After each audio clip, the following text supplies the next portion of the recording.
प्रेरित करें। माननीय प्रधानमंत्री महोदय।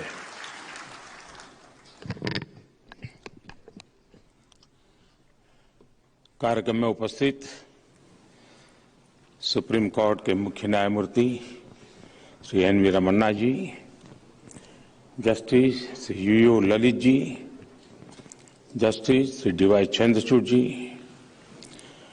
केंद्र सरकार में मेरे सहयोगी और देश के कानून मंत्री श्री किरण जी, सुप्रीम कोर्ट के ऑनरेबल जजेस,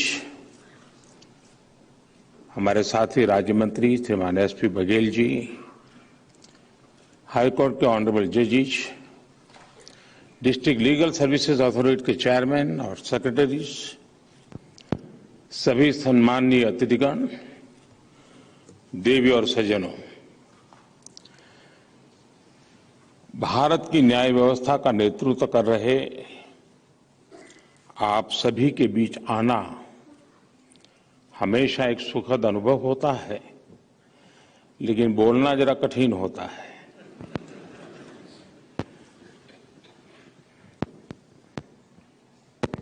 डिस्ट्रिक्ट लीगल सर्विस अथॉरिटी के चेयरमैन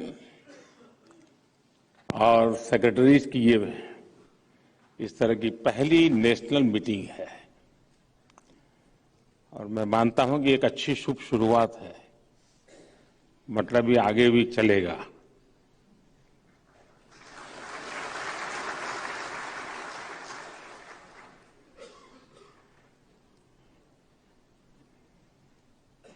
आपने इस तरह के आयोजन के लिए जो समय चुना है, ये समय भी सटीक भी है और ऐतिहासिक दृष्टि से महत्वपूर्ण भी है।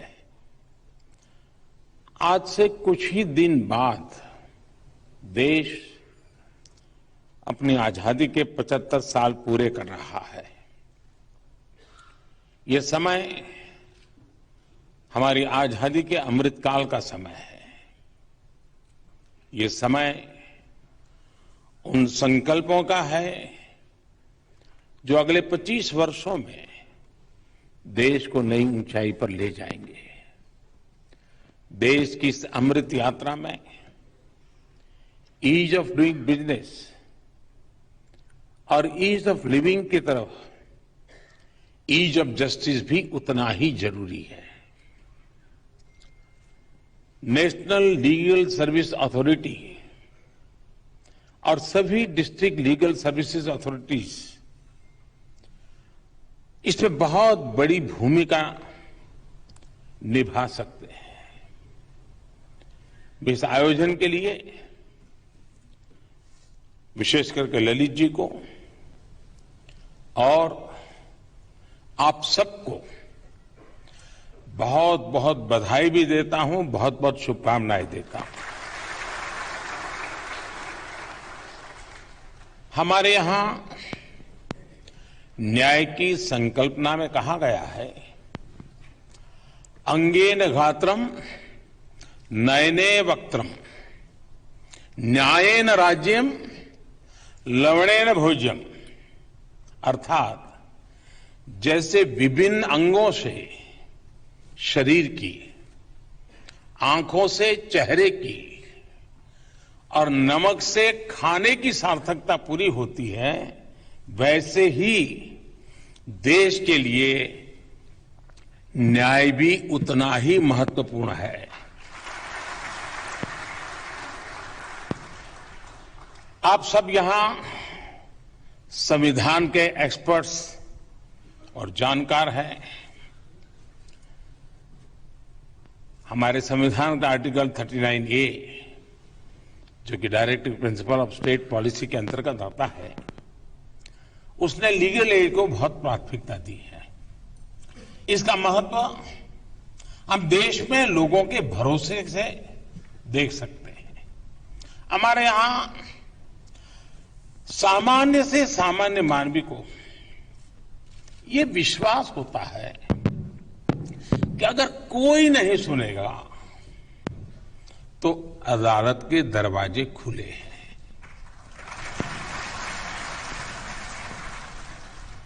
न्याय का ये भरोसा हर देशवासी को ये एहसास दिलाता है कि देश की व्यवस्थाएं उसके अधिकारों की रक्षा कर रही है। इसी सोच के साथ देश ने नेशनल लीगल सर्विसेज अथॉरिटी इसकी स्थापना भी की, ताकि कमजोर से कमजोर व्यक्ति को भी न्याय का अधिकार मिल सके। विशेष रूप से हमारी डिस्ट्रिक्ट लीगल सर्विस अथॉरिटीज हमारे लीगल एड सिस्टम के बिल्डिंग ब्लॉक्स की तरह है।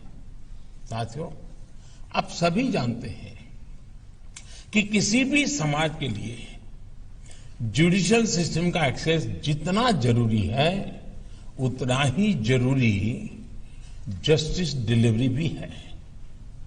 इसमें एक अहम योगदान जुडिशियल इंफ्रास्ट्रक्चर का भी होता है। पिछले 8 वर्षों में देश के जुडिशियल इंफ्रास्ट्रक्चर को मजबूत करने के लिए तेज गति से काम हुआ है। जुडिशियल इंफ्रास्ट्रक्चर को आधुनिक बनाने के लिए 9,000 करोड़ रुपए खर्च किए जा रहे हैं। देश में कोर्ट हॉल्स की संख्या भी बढ़ी है। जुडिशियल इंफ्रास्ट्रक्चर के निर्माण में ये तेजी जस्टिस डिलीवरी को भी स्पीड अप करेगी। साथियों, दुनिया एक अभूतपूर्व डिजिटल रिवॉल्यूशन की साक्षी बन रही है और भारत इस रिवॉल्यूशन का प्रमुख केंद्र बनकर उभरा है।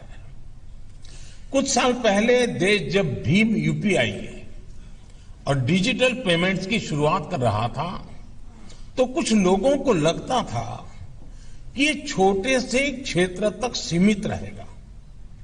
लेकिन आज हम गांव-गांव में डिजिटल पेमेंट होते देख रहे हैं। आज पूरी दुनिया में जितने रियल टाइम डिजिटल पेमेंट्स हो रहे हैं, उसमें दुनिया में उसमें 40% अकेले भारत में हो रहे हैं। रेहड़ी पटरी और ठेले वाले लोगों से लेकर गांव गरीब तक डिजिटल पेमेंट अब हर व्यक्ति के लिए सहज दिनचर्या का हिस्सा बन रहा है। जब देश में इनोवेशन और एडेप्टेशन की इतनी स्वाभाविक क्षमता हो, तो जस्टिस डिलीवरी में टेक्नोलॉजी के इस्तेमाल के लिए इससे बेहतर समय नहीं हो सकता है। मुझे खुशी है कि सुप्रीम कोर्ट के निर्देशन में देश की न्याय व्यवस्था इस दिशा में तेजी से आगे बढ़ रही है। ई कोर्ट मिशन के तहत देश में वर्चुअल कोर्ट शुरू की जा रही है। ट्रैफिक वायोलेशन जैसे अपराधों के लिए 24 घंटे चलने वाली कोर्ट से काम करना शुरू कर दिया है। लोगों की सुविधा के लिए कोर्ट्स में वीडियो कॉन्फ्रेंसिंग इंफ्रास्ट्रक्चर का विस्तार भी किया जा रहा है। मुझे बताया गया है कि देश में डिस्ट्रिक्ट कोर्ट्स में अब तक 1 करोड़ से ज्यादा केसेस की सुनवाई वीडियो कॉन्फ्रेंसिंग के जरिए हो चुकी है। करीब करीब 60 लाख केस हाई कोर्ट्स और सुप्रीम कोर्ट में भी सुने गए हैं। कोरोना के समय हमने जिस विकल्प के तौर पर एडप्ट किया, वो अब व्यवस्था का हिस्सा बन रहा है। ये इस बात का प्रमाण है कि हमारी न्याय व्यवस्था न्याय के प्राचीन भारतीय मूल्यों के लिए भी प्रतिबद्ध है और 21वीं सदी की रियलिटीज के साथ मैच करने के लिए भी तैयार है। इसका श्रेय आप सभी महानुभावों को जाता है। मैं आप सभी के इस प्रयासों की सराहना करता हूं। साथियों, सामान्य मानवीय तक जस्टिस डिलीवरी के लिए नेशनल लीगल सर्विस अथॉरिटी और सभी डिस्ट्रिक्ट लीगल सर्विस अथॉरिटीज को भी टेक्नोलॉजी की इस ताकत का अधिक से अधिक इस्तेमाल करना होगा। एक आम नागरिक संविधान में अपने अधिकारों से परिचित हो, अपने कर्तव्यों से परिचित हो, उसे अपने संविधान और संवैधानिक संरचनाओं की जानकारी हो, रूल्स और रेमेडीज इसकी जानकारी हो, इसमें भी टेक्नोलॉजी एक बड़ी भूमिका निभा सकती है। पिछले साल आदरणीय राष्ट्रपति जी ने लीगल लिटरेसी और अवेयरनेस के लिए पान इंडिया आउटरीच कैंपेन लॉन्च किया था। इसमें डिस्ट्रिक्ट लीगल सर्विस अथॉरिटीज ने बहुत बड़ी भूमिका निभाई थी। इसके पहले 2017 में pro bono legal service programme भी लॉन्च किया गया था। इसमें मोबाइल और वेब एप्स के जरिए लीगल सर्विसेज को आम लोगों के लिए एक्सपांड किया गया था। इस तरह के प्रयासों में अभी अथॉरिटीज एक कदम और आगे बढ़कर नेक्स्ट जेन टेक्नोलॉजीज का इस्तेमाल करेगी तो जनता का और हित होगा। साथियों, आजादी के 75 साल का ये समय हमारे लिए कर्तव्य काल का समय है। हमें ऐसे सभी क्षेत्रों पर काम करना होगा जो अभी तक उपेक्षित रहे हैं।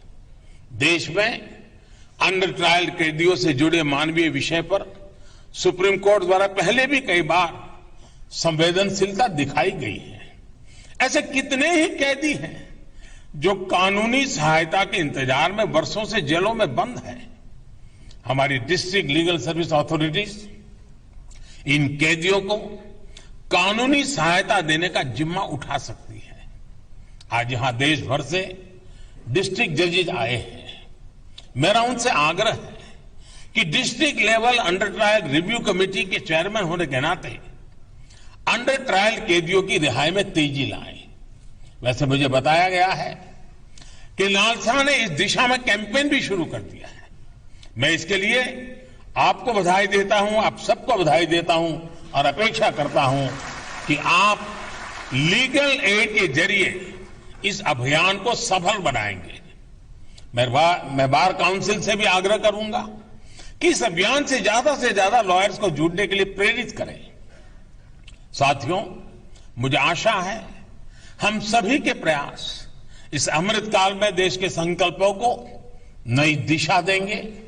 इसी विश्वास के साथ मुझे आपके बीच आने का अवसर मिला, इसके लिए भी मैं आप सबका धन्यवाद करता हूं और मुझे विश्वास है कि 2 दिन का ये आपका मंथन जिन अपेक्षाओं और आशाओं के साथ इतना बड़ा समारोह हो रहा है उतने ही बड़े परिणाम लाएगा। इसी अपेक्षा के साथ बहुत बहुत धन्यवाद। बहुत बहुत